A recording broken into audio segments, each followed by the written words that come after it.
This is The Other Side with Damian Coury. G'day and welcome to episode 007 of The Other Side Australia, your weekly summary of Australia's best commentary from a classical liberal perspective. For the week of Friday, October 9, we upload every Friday morning, ideal for doing the housework, exercising, driving, wherever you want to listen. We will get you across all the important news of the week in under 45 minutes without the intolerable lefty slant. Coming up on this week's show, the aged care crisis. Almost 700 of our 900 COVID deaths in Australia happened in aged care homes. Exactly where are we at on the reforms, the funding and the Royal Commission? We'll give you a nice little summary to bring you right up to date shortly. And we'll hear from the Prime Minister as he suffers the intolerable questioning of their ABC. Alexandra Marshall, the Queen of Aussie Libertarian Twitter, will join us to talk about the increasingly violent tone of the rhetoric coming from the left on socials and in real life these days. We'll go deep on Trump and COVID with our North America expert Ray RUDOWSKI and my most cranky editorial ever. Hang in for that one. The Australian federal budget was handed down this week. No, I won't be summarising that for you, but we will take a look at the state of our economy in very simple, clear terms in a special segment that I think you'll really like if you've always wanted to understand half those terms they bandy around on the news all the time. A major declaration from world-leading scientists on COVID-19 calls on governments to abandon their lockdown strategies for a more balanced and nuanced approach to managing the crisis that will minimise the collateral damage on health and society. Where have I heard that before? All that to come and much more on this week's The Other Side Australia, your view of the news from a different perspective.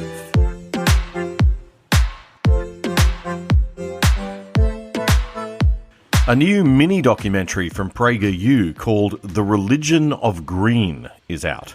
It's only 18 minutes. I'll put the link in the program notes. Make sure you check it out. It features one of my favourite modern thinkers, the author of the book The Moral Case for Fossil Fuels, Alex Epstein. A common narrative in religions is that if you violate the God's commandments, then you're going to be punished with some sort of hell.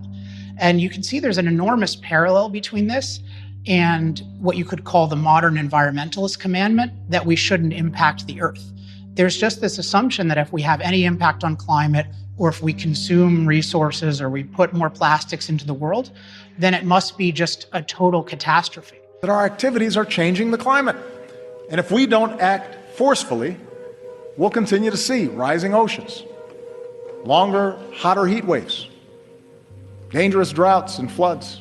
And scientifically, this is just completely unfounded. In general, our impact on the world makes it a better place to live. We're much safer than we used to be, and we have a much more abundant world. That's the founder of the Centre for Industrial Progress, Alex Epstein, speaking to PragerU in their new documentary, The Religion of Green. Something on the order of 50% of people think our species is going to go extinct. And so what this shows is there's just a fundamental failure of education and communication that instead of telling people what scientists actually think, are telling them a completely exaggerated and distorted version of it. The leading thinkers are very explicitly anti-human. So they'll say something like, human beings are a cancer on the earth. That's not a pro-human perspective. It means there's something higher than human beings, namely the rest of the earth, and you consider human beings an impediment. That's Alex Epstein, the author of The Moral Case for Fossil Fuels, speaking to PragerU. Epstein says the thing we have to remember about the climate is that it's inherently dangerous. So whether we have an impact on it or not, we're always going to have devastating storms. We're always going to have floods. We're always going to have sea levels rising and falling. That's a very common local phenomenon. So the question is, what is our ability to master climate? And basically, 200 years ago, nobody had much of an ability to deal with climate, and so they were overwhelmed by climate, to the point that historically religions pray to climate gods. Once you have machine power, then you have the ability to produce defenses against climate, so you can do things like warm yourself up when it's cold or cool yourself when it's hot. And so basically, the greater your productive ability is, the greater your ability to deal with climate, and your productive ability depends on your ability to use machines, which depends on low-cost energy.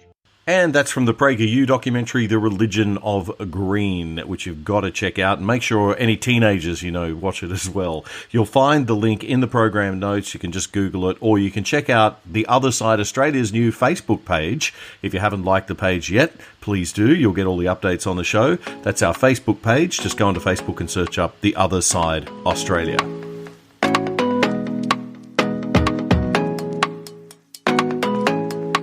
I want to give you a quick update on what I think is the most important issue in our nation right now, and that's aged care. I'm a classical free market liberal person because I believe those systems and values will bring our nation the greatest prosperity and enable us to take care of ourselves better in life when we get sick, and especially in old age when we're going to need to be receiving help more than giving it. The aged care system in Australia is failing our elderly. We are failing to provide a quality of care and life that our war generation and older boomers should be getting. Australia's had nearly 900 COVID deaths officially, 700 of which happened inside our aged care facilities. The bigger issue, though, is the fact that aged care facilities, when they do go into flu lockdowns, become like prisons for the elderly. It happens every flu season, although this one has seemed endless at times. And it doesn't matter how nice the facility is. If you have no liberty, you can't see your family, and you can't walk outside, you have no rights. And that alone does have a significant psychological and physical health impact. The Aged Care Royal Commission has now been running for 2 years. This week, it delivered a special report on the impact of COVID-19 on aged care, and it was pretty scathing. It's recommended more funding for more staff to ensure that family and friends can always visit safely. Federal Aged Care Minister Richard Colbeck immediately accepted all the findings and committed an additional $40 million to implementing them. He's been under a little pressure lately, to say the least. The Aged Care Royal Commission last month held its final hearing. There have been 24 of those hearings. The final report will come out on February 26 next year. The federal government spends about 20% of the entire budget on our elderly, if you count aged care, pensions and medical costs. Stephen Lunn, the social affairs editor for The Australian, wrote this week that state governments collectively spend another $25 billion. But as Lunn points out, it's not just about the funding. He writes that the goal of the Commission can be boiled down to designing an aged care system that delivers quality of care to older Australians where they want it and when they want it, noting that overwhelmingly Australians want to stay in their home for as long as possible. And he says to achieve this goal, we need three things working in tandem. We need the adequate funding, but we also need a qualified and well-trained workforce. And thirdly, we need strong regulation and, most importantly, oversight, making sure those regulations are complied with. The 7:30 report, the daily ABC TV current affairs show paid for by all taxpayers and presented by Lee Sales, interviewed Scott Morrison on the aged care question this week. In my professional opinion, Sales is rude and unnecessarily obnoxious and goes way beyond the bringing truth to power and healthy challenging that journalists are supposed to provide. But she does pose the tough questions, which is the right thing to do, even though I think she does it with the wrong tone and manner. Anyway, you're paying for it, so you have a right to hear it. Here's what the PM had to say about aged care generally and the provisions laid out in Tuesday night's budget. 3/4 of the COVID-19 deaths have been in this country in aged care facilities. That's 673 people. Those facilities are the responsibility of the federal government. How did the federal government fail so comprehensively to prevent this tragedy? Well, first of all, on a couple of points, the Commonwealth Government put in $1.5 billion extra in support to deal with everything from workforce support to PPE and training and equipment to assist the aged care sector as it dealt with the COVID-19 pandemic. There are still 673 people dead. If you could just let me finish. But as long as you address the question, I'm very happy for you to finish. Well, I am talking about what we've been doing to address the COVID-19 I'm asking pandemic in aged care. why you failed. Well, Lee, I don't agree with your assessment. What I'm saying is that in aged care, what we have seen is the community transmission, in particular that occurs in Victoria, find its way into aged care facilities. But in comparison to what we've seen around the world, 8% of Australia's aged care facilities had COVID-19 cases. Now that compares to 56% in the United Kingdom. We have acted. There have been a half a dozen cases where I'd agree that the failings were acute, but they were not system-wide. In the vast majority of aged care facilities, what we saw is the system actually deal with the pandemic and prevent the horrific results that were seen all around the rest of the world. Still, 673 people is still a terrible result. You're pointing out the steps that you've taken since all of this happened. They've been done in reaction. No, that was during what was happening. They've been done during what was happening in an ad hoc kind of way because you've had to respond in reaction to the crisis. The Royal Commission finds I don't agree with that. The Royal Commission finds, I'm quoting from the Royal Commission, it finds that part of the problem with aged care is that continually making band-aid fixes on the run means we have not been able to resolve the underlying problems with a system that has failed to provide the Australian community with the assurance of quality and safety in aged care that it expects. Well, Lee, that's why I called the Royal Commission. I called the Royal Commission because I've been aware for some time of the serious needs that are there, and we've got an ageing population and more people demanding appropriately services in aged care, and particularly in residential aged care, the needs are far more acute. This is not something that has just happened in the past couple of years. This has been something that has been transitioning now for over a decade and beyond, which the Royal Commission have also acknowledged. Well, that's why I called the Royal Commission. Prime Minister, on the point of you calling it, that's why we will provide our... Sorry to interrupt you, but on the point of you calling the Royal Commission, since 1997, there have been 18 reports or inquiries into aged care, 12 in the past 3 years alone. Time after time in these reports, we hear of neglect, indifference, malnutrition, festering wounds, a lack of respect for human dignity. Isn't the only conclusion a rational person can draw from all of that over the years our political leaders have not cared enough about the elderly to stop the buck passing and to somehow end this sustained political neglect? Well, no, Lee, I think that's a very unkind assessment. 18 the challenges in reports. aged care are real. Lee, the challenges in aged care are real. And in aged care, funding increases every year by $1 billion and the needs become more acute. It's a challenging environment and the workforce training has continued to increase, but the challenges continue to rise. And what we're committed to do is respond to this Royal Commission of the Aged Care inquiry, as we said last night, and we will do that properly when we get those recommendations. We have already responded to the recommendations that they have made. One of the most important recommendations they've been making is about in-home aged care. Now, since we've been in government, we have more than tripled the number of in-home aged care places that are available. In this budget alone, 23,000 additional, the single largest increase in in-home aged care that has been done on any one occasion. Now, there's 185,000 in-home aged care places now. There were just over 60,000 when we came to government. 97% of people who are waiting for an aged care place are already either on some form of in-home aged care or receiving other in-home assistance. Prime Minister, so I'm not disputing the nature of the challenge, Lee. But everyone I'm saying that it's a huge challenge. We've been hearing this for years, Prime Minister. We've been hearing this sort of stuff for years, and we get the same reports out of aged care of neglect and horror.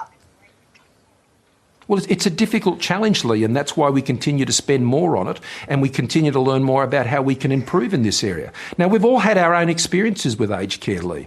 We've all had to go through those difficult decisions. I mean, and I've got to say the aged care experience that fortunately my family has had was a positive one. But the needs are greater when people are going into residential aged care, and that's why the transition is to people going into in-home aged care. Now, that is an important shift, and it's a shift that we have supported. But I'm not denying the challenge, Lee. The challenge is great, and the investments are being made, and the commitment is there from me and my government to address the Royal Commission that we in fact called.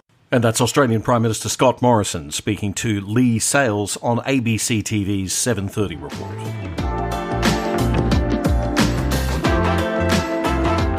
And still to come on The Other Side Australia, Episode 7 for the week commencing October 9, Alexandra Marshall will tell us about the increasingly violent tone coming from the left on social media lately.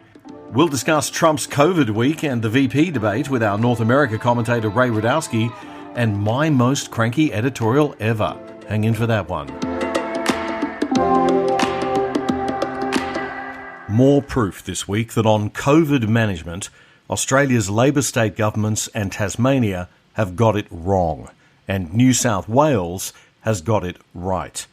A group made up of some of the world's top epidemiological and medical scientists has issued a formal declaration this week calling for a dramatic shift in the approach taken to COVID-19 management by most governments in the world. The group has strongly criticised health officials for wrongly concentrating on only one public health threat, COVID, while ignoring all others.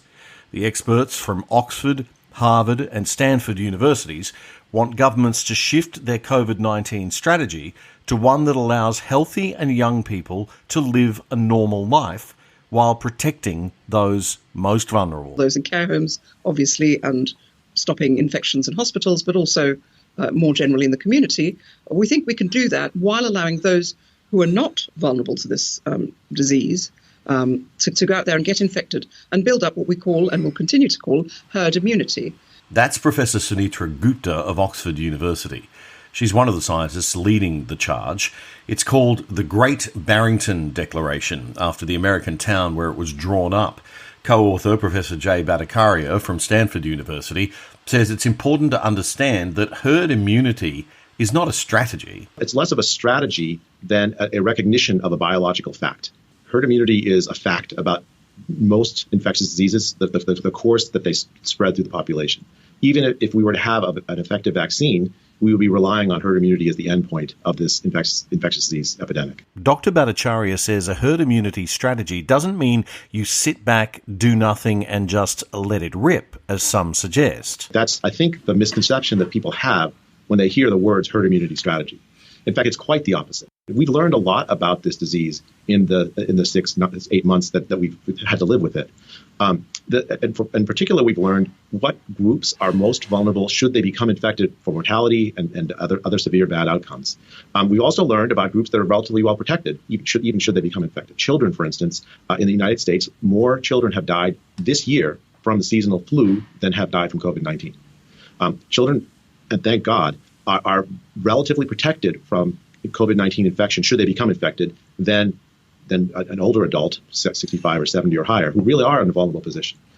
Our strategy takes advantage of that knowledge we've gained about this and proposes concrete ways of addressing the needs of the vulnerable so that they don't become infected, so they don't die from the disease, while at the same time, the people who are suffering from the collateral damage of the lockdown, closed schools, closed businesses, closed universities, depression, suicidal ideation, all that enormous collateral damage, when they face very little risk from death from the disease, that has to end. That's Professor Jay Bhattacharya of Stanford University speaking to Unheard's Lockdown TV about the new declaration from the scientists. Professor Martin Kulldorff of Harvard University says the new plan is not just about minimising economic and social damage caused by lockdowns, but also the health impacts of a widely used government strategy that's way too focused on just one health threat while ignoring everything else. Because one of the basic principles of public health is that you cannot look only at one disease. You have to look at public health very broadly. And the strategy we have used for COVID-19 has not been good for COVID-19, but it's also generated enormous collateral damage on other public health. Less plummeting vaccination rates, less cancer screening, worse outcomes from cardiovascular diseases and mental health problems, and so on. So we think it's important to present an alternative way to approach COVID-19. And this is nothing revolutionary, because this is things that people have been saying since the very beginning back in March, but it's often been dismissed. So we were thinking coming together, three scientists from reasonably respectable universities to sign a declaration urging the world to look into a different approach might have a good effect. Professor Martin Kulldorff of Harvard University. The doctors then go on to explain how such a strategy would roll out. I strongly recommend every public official and everyone in Australia watch this interview and deeply consider these ideas. You can find it on YouTube at Unheard. That's UNHERD. This is The Other Side with Damian Curry, a new podcast for the quiet Australians. Tell your friends to subscribe on Apple, Spotify, Google, YouTube, and all major podcast platforms. Just want to draw your attention to some of the other people around Australia who are doing great work every now and again in relation to libertarian, conservative or classical liberal type independent media like this. And today I want to give a shout out to thecommunityforum.com.au, thecommunityforum.com.au. Well worth checking out. It's run by Bob Mann. G'day, Bob. Bob's been a great supporter of this show, and I look forward to having Bob on this show when we have a little bit more time after all these elections and crazy things that are going on with COVID. So do check it out, the Community Forum. It's an online paper with a difference that's trying to make a difference and is well worth taking a look at.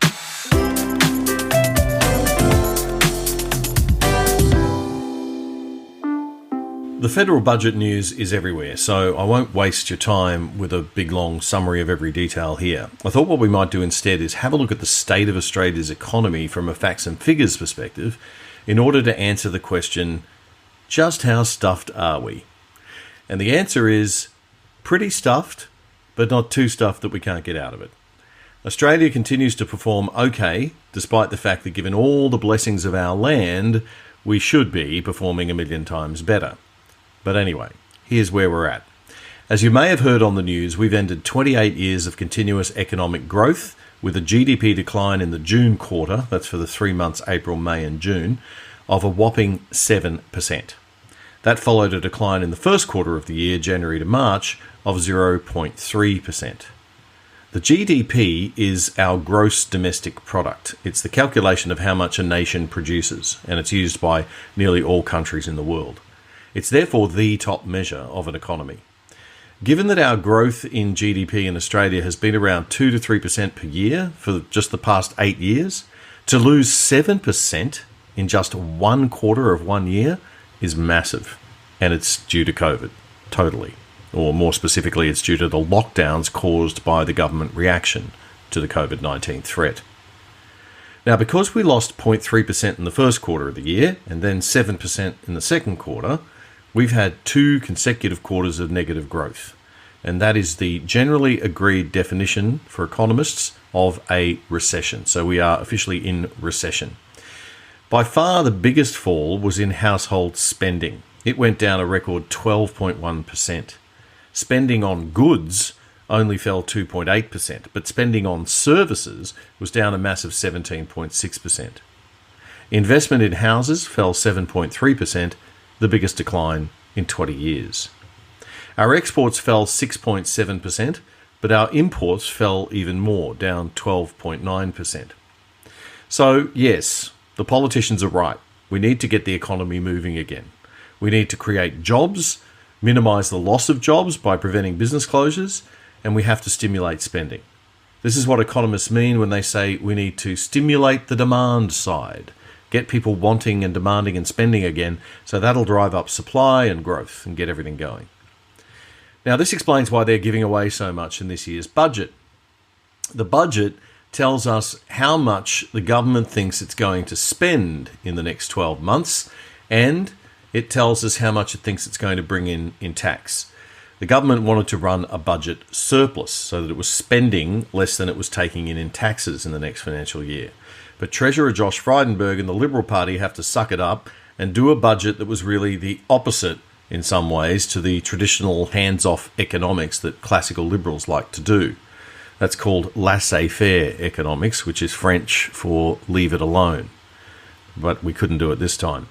They have done a good job. They have managed to apply some classical liberal economic principles to the budget, because instead of doing too many just cash handouts, which is what Labor sort of governments would do, they've instead targeted the relief packages to business and tax cuts, which should, in theory, really work to stimulate the economy much better.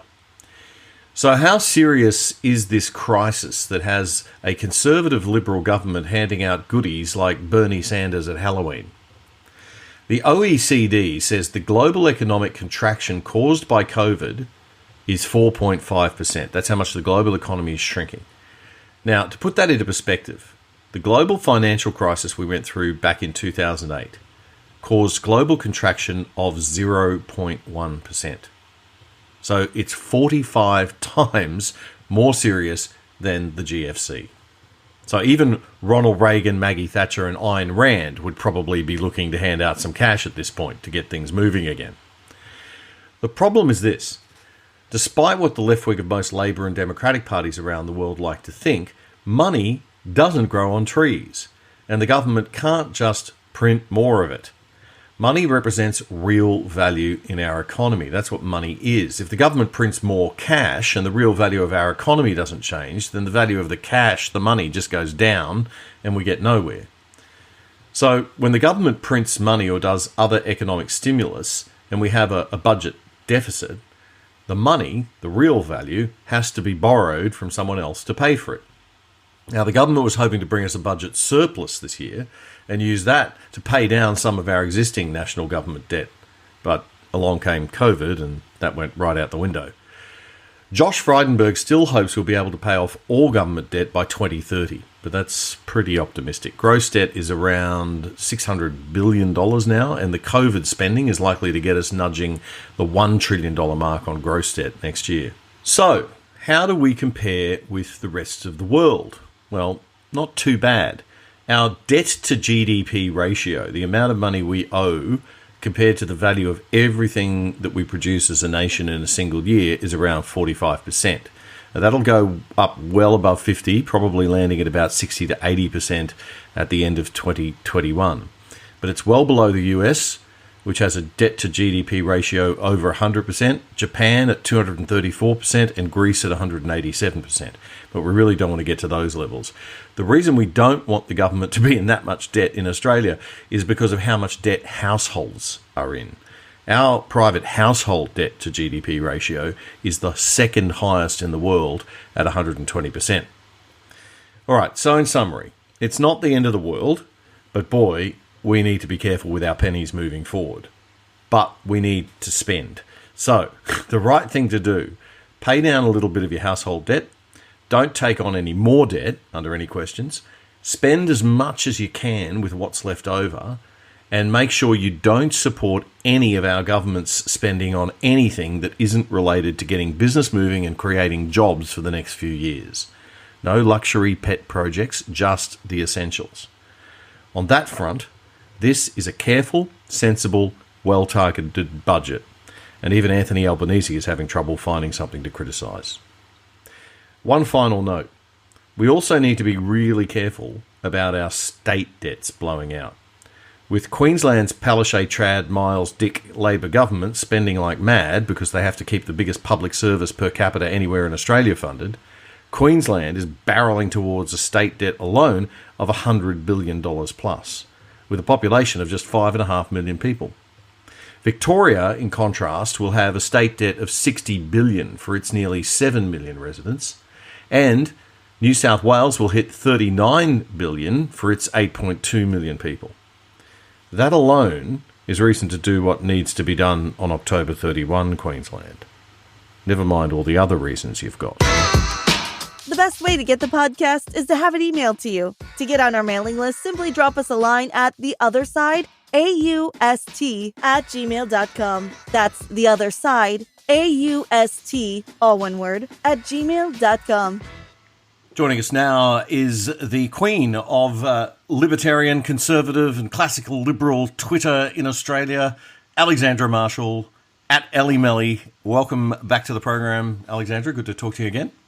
I am still really enjoying these titles you make up. That's all right. No, they're good. They're going to keep coming. Don't worry about that. I'm going to add them to my Twitter bio now, courtesy of Curry. We're actually going to talk about Twitter now because there's been a lot of pretty nasty stuff going on in the last week. You've been almost right at the centre of it. Tell us a little bit about what's been happening in your view. Twitter is out of control right now. I'm not quite sure what happened or went wrong, but we're in some kind of new revolution, especially if you are going to read the account of Dick Costolo, who is the ex-CEO of Twitter and currently on the board of directors for Patreon, which is a money platform for creatives online. And he put out a tweet last week that said, "Me first capitalists who think you can separate society from business are going to be the first people lined up against the wall and shot in the revolution. I'll happily provide video commentary." So Wow. Obviously it's a little bit concerning when the ex-CEO of Twitter is jokingly and not really jokingly talking about filming people shot against the wall in his revolution, which seems to be against capitalism despite the fact he's worth about $300 million. So we're not quite sure how he's going to define capitalism.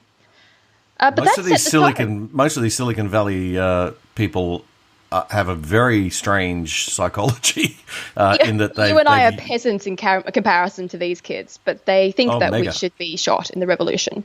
Yeah, it's bizarre. So the question is there a revolution going on amongst the blue tick check marks that we're not quite aware of? And it seems to be the general socialism and communism asserting its authoritarian nature in our wonderful progressive landscape. And with all socialist and communist movements, it is erring toward violence once again, not just in its language, but also if you've seen America lately, the streets aren't exactly the most peaceful place you've ever seen. When I tend to talk to intelligent people in Australia about socialism and communism, they say, "Oh, don't be silly." They see it as the red's under the bed. Yeah, it's some weird thing that's out there. It's not. Now, I've just moved back to Australia. I lived for 16 years in Hong Kong, and I saw the creeping sort of influence of Beijing on that city, which I love, and now I mean it's in real trouble now. It's a real thing, and the fact that we just pretend that it's not a thing or that it's something that will never happen here is a little bit dangerous, especially when there are quite active forces out there shifting quite deliberately the cultural discourse in that direction. I just want to clarify. The blue checks also, Ellie. I mean, the blue checks, for people who don't understand, they're the people on Twitter who are supposed to be sort of authorized public figures. Is that right? They are verified accounts. So Twitter hands out blue check marks. They're little blue ticks after a name. And to get one of those, Twitter essentially endorses your content. Now, It used to be a program where you could apply for blue check marks, but now the application is closed. And yet somehow there are still journalists in Australia and across the pond who are getting blue check marks handed to them. Somehow, some way. Okay. You have to know people. All right, so the platform is fairly left-wing. I think we get that.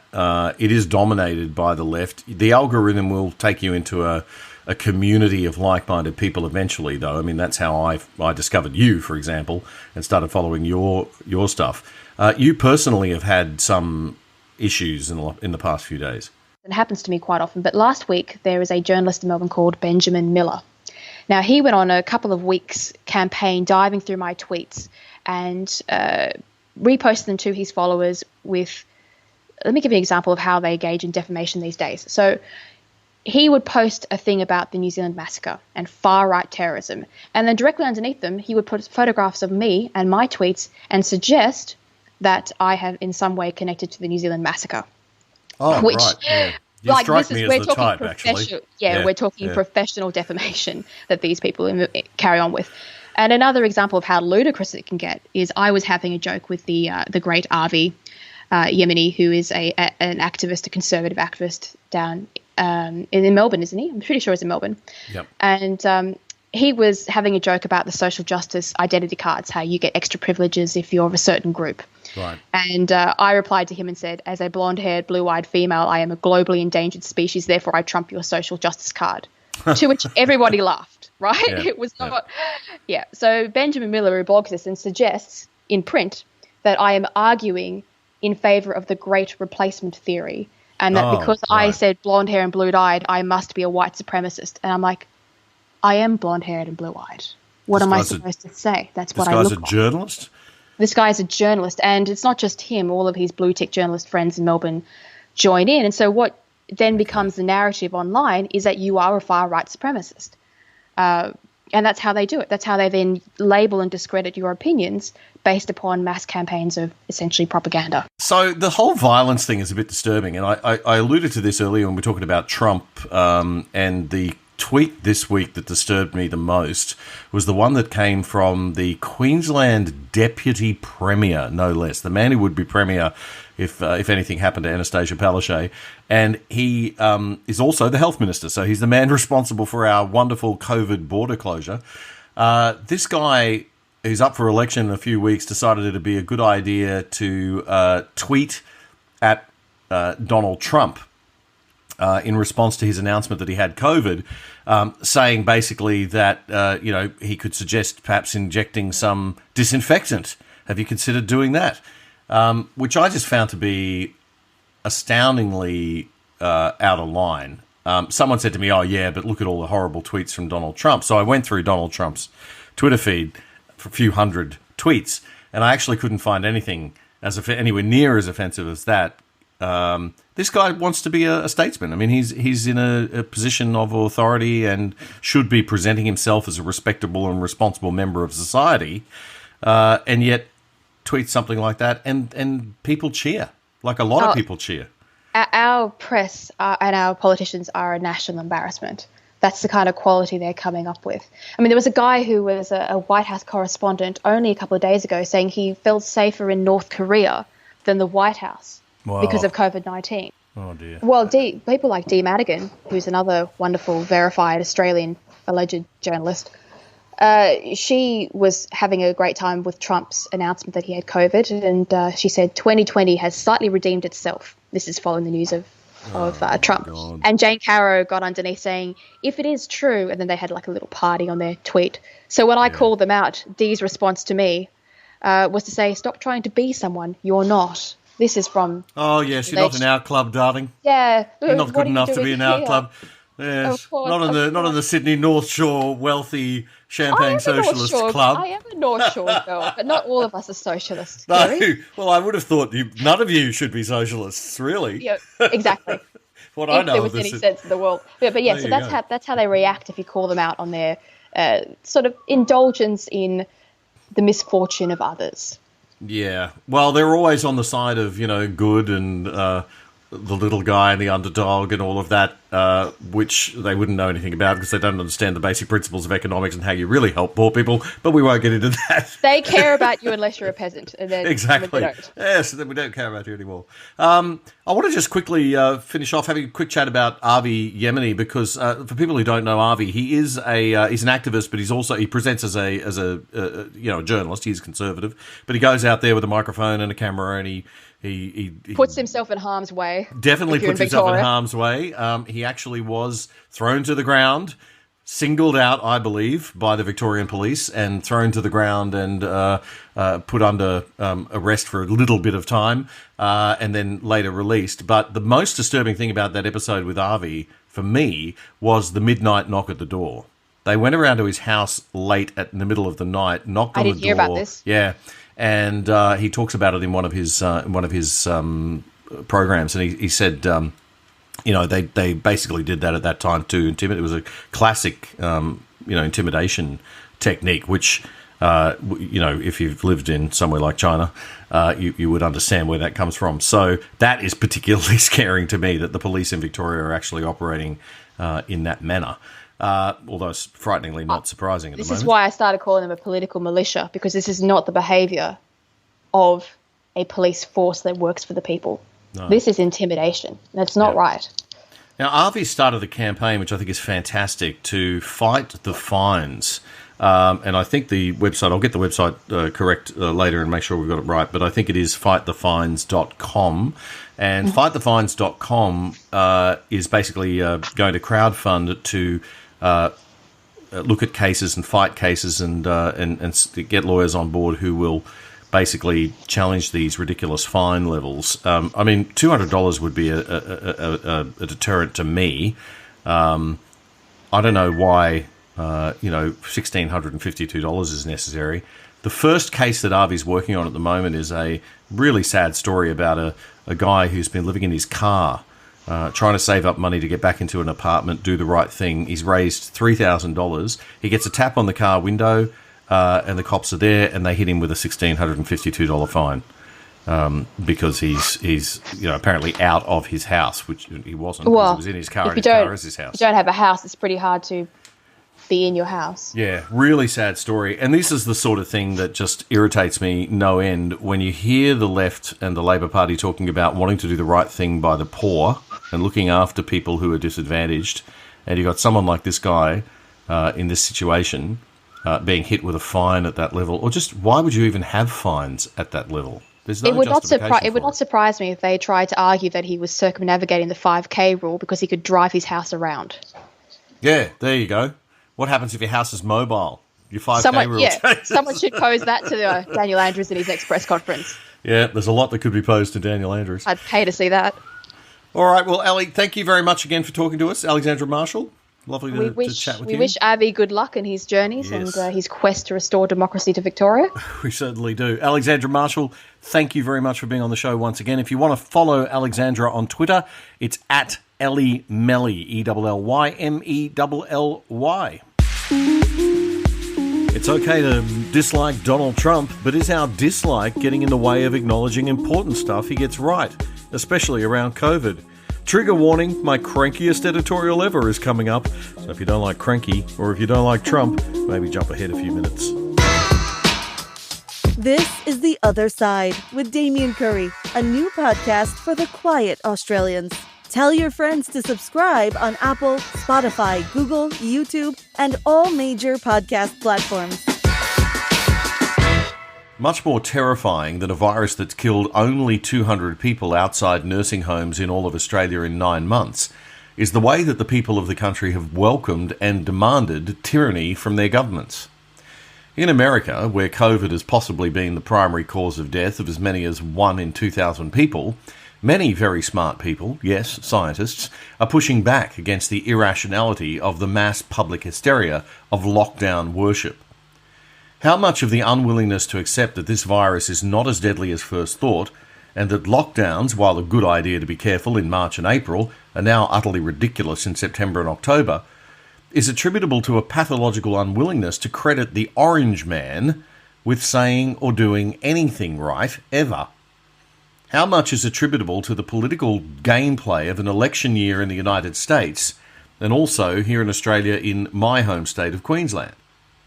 How much is attributable to unapologetically politically partisan late-night talk show hosts in America who broadcast smug humour from their home living rooms every single night that far exceeds their intellectual capacity for scientific analysis, health science, epidemiology, statistics and economics? I used to think Stephen Colbert was funny once. I'm your host, Stephen Colbert. Folks, Donald Trump did more things today. For one thing, he traveled to North Dakota to talk tax reform. And by talk tax reform, I mean ramble incoherently until they turned his mic off. Comic genius.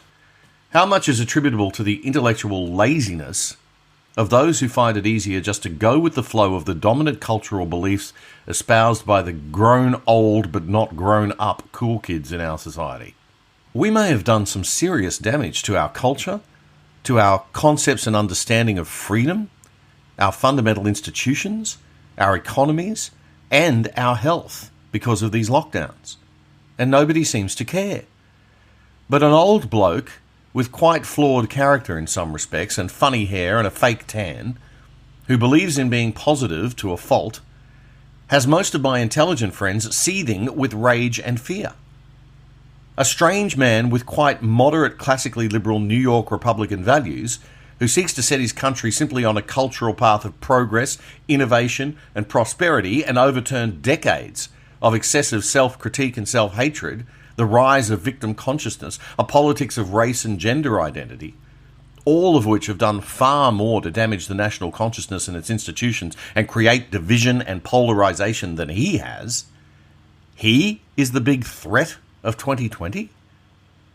The man who is anti-war and has avoided escalation of his country's involvement in conflicts globally, has worked to negotiate with his enemies, some of whom I wouldn't even tolerate anywhere near as much as he has. This is the reason for our fury and our fear? This is our major concern? Because he dares to suggest that COVID-19 might be manageable by other means. He dares to fast-track research into any possible cure and vaccine. He refuses to give up and go hide in the basement. This is the guy we think is scary. Seriously? I cannot buy the simplistic blanket anti-Trumpism anymore. I'm stepping aside from that worldview and narrative. I'll be in the minority and terribly unpopular for sure, but so be it. Orange Man is not perfect. Orange Man is quite flawed. But Orange Man also has many good characteristics. And Orange Man is not the bogeyman that almost every single news story is slanted to make him out to be. If Barack Obama had been taken to hospital and beat COVID and was back at work in a few days and told the nation, hey, we can beat this thing and we mustn't let it destroy us, I simply cannot believe for 1 second that he would not have been hailed as a brave visionary hero and beacon of hope by every media commentator in the world. That we have this mental frame about Trump blinding us to the times that he is actually right is a very troubling thing. But that we hold it simultaneously with an acceptance of the direct removal of our most basic civil liberties without any valid science to support the efficacy of ongoing lockdowns. There isn't valid science for these lockdowns, folks. That is really terrifying.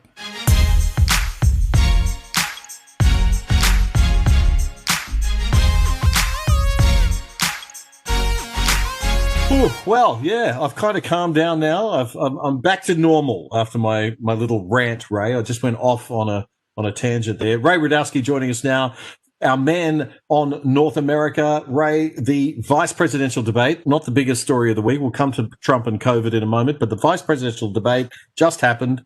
I didn't have time to watch it because I was putting the podcast together, but what was your take? Sorry, Damien. I was just remembering the debate and fell asleep. I thought it was that good. Fest. It was. Yeah. I watched it so you didn't have to.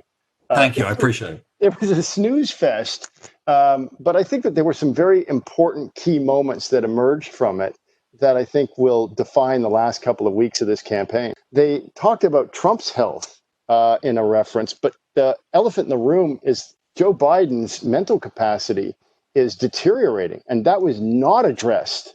Americans voting in this election are really voting for the possibility of Kamala Harris becoming president, and I don't think that she came off as presidential. Why did Pence not raise that? Why didn't that come up?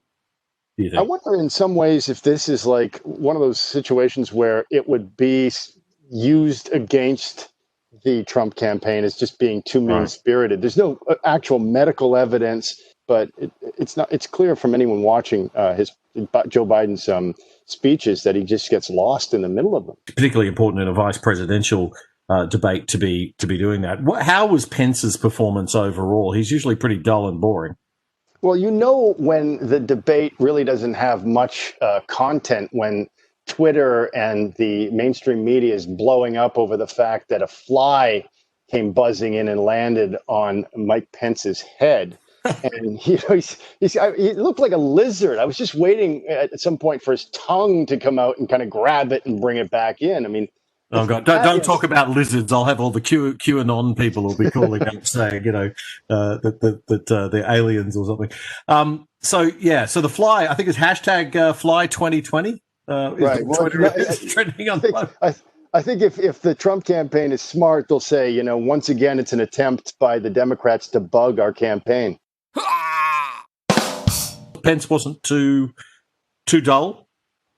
Pence was calm, cool, and collected, and I think he was basically demonstrating that despite the fact that you've got this candidate who seems like a loose cannon, there are people in the administration that have their finger on the pulse of what's going on. Pence is a politician.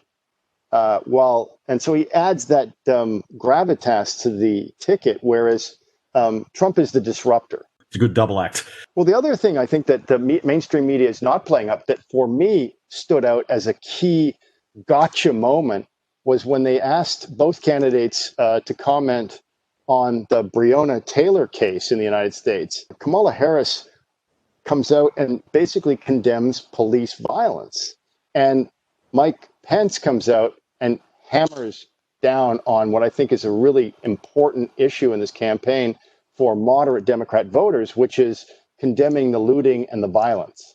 So while he sympathizes with the situation that occurred in the Breonna Taylor case, he immediately reframes it and starts pushing back on the Democrats and the Biden campaign's refusal to outright condemn the violence and the looting that resulted in that.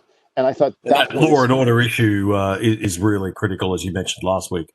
Well, and in a snooze fest of a debate, that was the one issue where I think defined for me the difference in those two campaigns. I didn't see the whole debate, but I did see some highlights. And one of the early questions was to Mike Pence was, why does the United States have 2.5 times the number of fatalities per capita than Canada did as a result of COVID? Doesn't that show that we managed it poorly? He wouldn't be drawn to specifically answer that question, which I thought was interesting. He flipped it around and talked about how thousands and perhaps hundreds of thousands of lives were saved by the early decision, which Joe Biden argued against, to shut down Trump's decision to shut down all the arrivals from China very early. That was a clever maneuver. How do you think the COVID-19 discussion played out? Well, I think what's important for voters, especially those moderate Democrat voters who could sway the election by going for Trump, what they're looking at is what happens next. And I think everybody, has suffered tremendously over the last 9 or 10 months of this outbreak around the world. And in the United States, the information that we have now in terms of the treatments available, the potential for a vaccine, the need to open up the economy, we didn't have a lot of that information 3 months ago or 6 months ago. So I think Pence is fudging on that and moving forward on something that they are strong on, which is the economic recovery and the need to open up story. And I think that that's backed by a very powerful personal story in the form of the President Trump, having COVID, being diagnosed with it. And within a week or less than a week, the guy's back at work.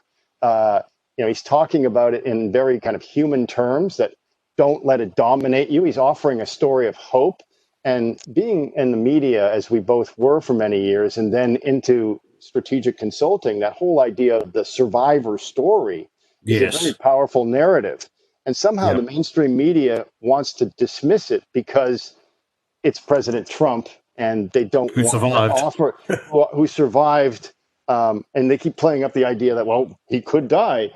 He could die of complications. The problem with that story is that it also impacts all of the survivors that had it. And so the media is walking this fine line, and I think they're going to turn off a lot of voters with that by kind of looking at the idea that if they condemn President Trump for the way in which he offers hope and the way that he wants to bounce back and the way that he's determined to beat this virus, what does that say about all the other survivors? Are they supposed to just live in fear?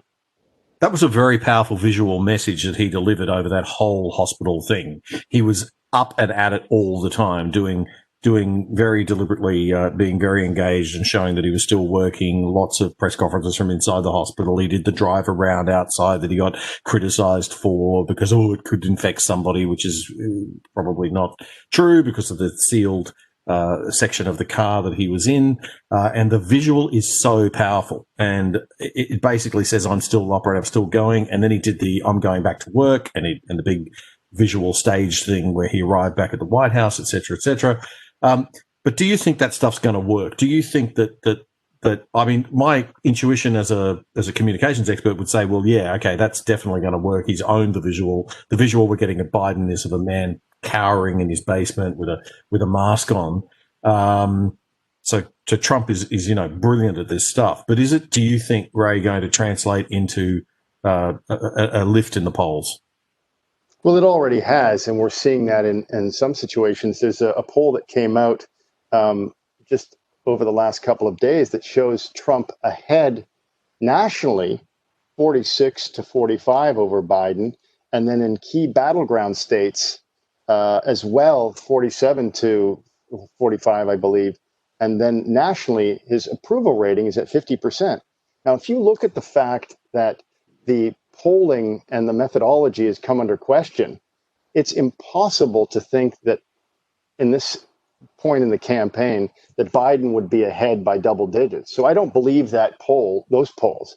I do believe that it's a close race, but when it's that close and Trump is slightly ahead, I'm going to guess and bet that he's probably ahead by a lot more due to that phenomenon of underreporting in these polls. The important thing there is the swing states, as we'd call them in Australia, but as you say, the battleground states, and the fact that in those 6 states, it seems as though in the polling that Trump is in the lead. And there was another story that I read where in 2 of those battleground states, the Trump campaign stopped spending money on ads because they're far enough ahead that they're investing their resources in the final weeks of the campaign elsewhere. Wow. And that, I think, is really significant. Oh, yeah. And a lot of this stuff is not being widely reported by the mainstream media, which instead is focusing on some of these polls that indicate, I think, falsely, that Biden is ahead by double digits. And again, when you look at 2016, at this point in the campaign, many of the polls were suggesting that Hillary Clinton was ahead by double digits, and she ended up losing. I think that the question for a lot of voters isn't, am I going to get COVID? It's more, how are we going to recover economically from COVID?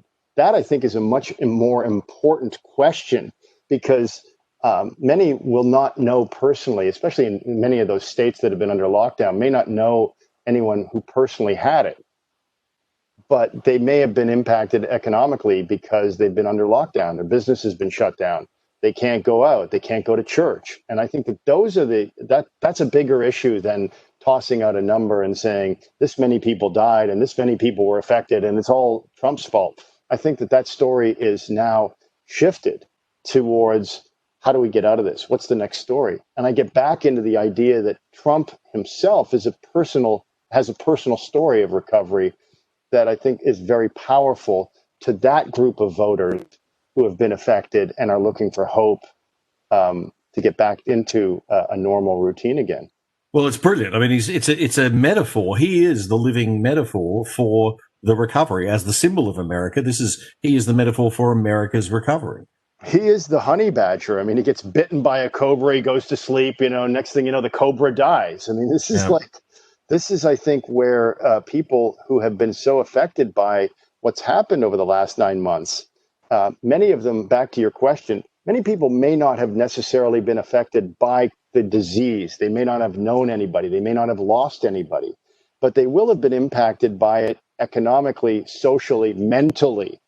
And I think that when they see the president who has it come out and say, don't let it dominate you, and then they see the other side saying, well, we might have to keep locked down, that is where I think the line is being drawn. Kamala Harris and Mike Pence both were restrained. And I think that from a visual point of view, I'm going to forget about this debate by tomorrow, and I'll be focused on something else in the campaign. And I think most people will as well.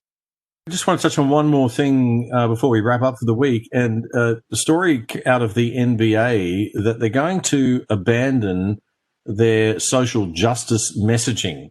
What's that all about? It's interesting that the NBA commissioner came out this week and confirmed in an interview that his association had, quote, according to one story that I've just read, will largely abandon their, quote, social justice messaging next season, will focus on, quote, returning to normalcy. I think the league has recognized, based around the fact that ratings are tanking in the finals, that fans are just totally turned off by the kind of political correctness that's been injected into the NBA, which is the National Basketball Association, as well as other sporting leagues. And they're voting with their feet. They're turned off by it. Yeah, people just want to have a good time when they watch sports and not think about politics, and they're getting hammered with this politics. And those TV ratings just went through the floor. That's right. And I think when you watch the game, you don't mind getting riled up and having arguments about your team, but you don't want to inject even more division in society through these escape venues that sports provides. So really, it's a case of get woke, go broke. Another one for that column that marketing executives should be very, very careful when they step into social justice type related messaging and marketing. I think that's just an opportunity for the sporting leagues in specific, but other businesses to look at what do their fans, what do their customers, what do the consumers come to them for. In the case of sports, they come for an escape, to watch the game. And especially this year, with all of the insanity that we've seen, sports should have been that one oasis to provide an escape. Spot on. Great to talk to you. We will speak again next week on the show with Ray Rudowski, our North American expert.